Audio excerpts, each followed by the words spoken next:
Bien-aimé, je vais lire la parole de Dieu dans le livre des psaumes, 42e chapitre, verset 12. La parole de Dieu dit ceci.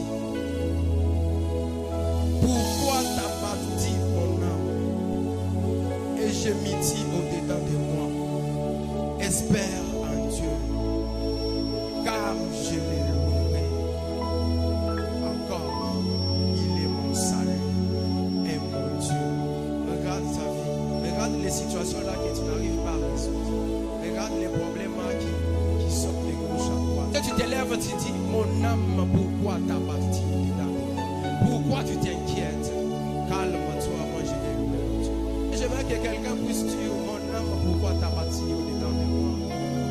Pourquoi je me dis au-dedans de moi, mon âme? Toi et moi, on doit louer l'Éternel.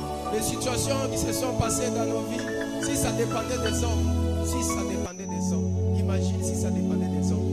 Imagine si ça dépendait d'argent. Imagine si ça dépendait d'argent. Imagine si ça dépendait d'argent. Imagine si ça dépendait des familles renommées. Est-ce que ta famille pouvait faire face aux choses par lesquelles tu as traversé et le Seigneur t'a fait sortir de ces choses-là? Regarde la vallée que tu as traversée.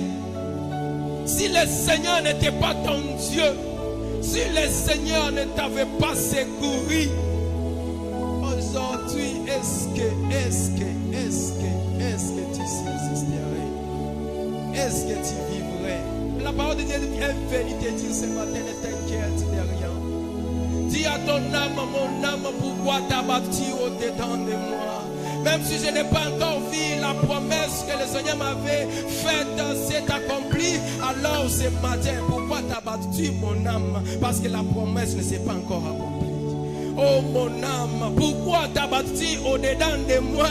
Parce que je suis malade.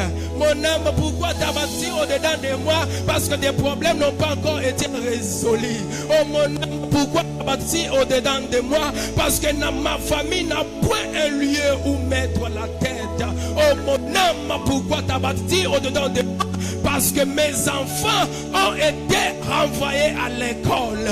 Oh mon âme, pourquoi t'as battu au-dedans de moi? Parce que je suis dans l'incapacité de faire quelque chose. Espère encore à ton Dieu. Approche-toi du trône de grâce avec assurance. Il est fidèle, lui il est fidèle. C'est lui qui voit dans les secrets, il te connaît, il connaît des problèmes que moi je ne vois pas, il connaît des problèmes que le pasteur ne voit pas, il connaît les problèmes que ta voisine ou ton voisin ne voit pas, il connaît ce qui te fait pleurer dans les secrets. J'espère à l'Éternel parce qu'il est fidèle, il n'est pas un homme pour mentir, ni un fils d'homme pour se répartir. Ce qu'il m'a promis, il le fera. Alors moi ce matin, j'espère à l'Éternel. Approchons-nous devant le trône de grâce avec assurance ce matin, afin d'obtenir miséricorde et être secouru dans nos besoins. Tu veux être secouru dans tes besoins? Approche-toi du trône de grâce avec assurance. Tu veux avoir des solutions dans tes problèmes, dans tes situations, alors approche-toi ce matin avec assurance. Dis aux inquiétudes, tais-toi. Moi je loue mon Dieu. Moi j'espère encore en mon Dieu. Même si le mariage que le Seigneur m'avait promis en 2025, oui, l'année n'est pas encore terminée, j'espère encore à l'Éternel. Oui, le ministère qu'il m'avait promis, l'année n'est pas encore terminée, j'espère encore en mon Dieu.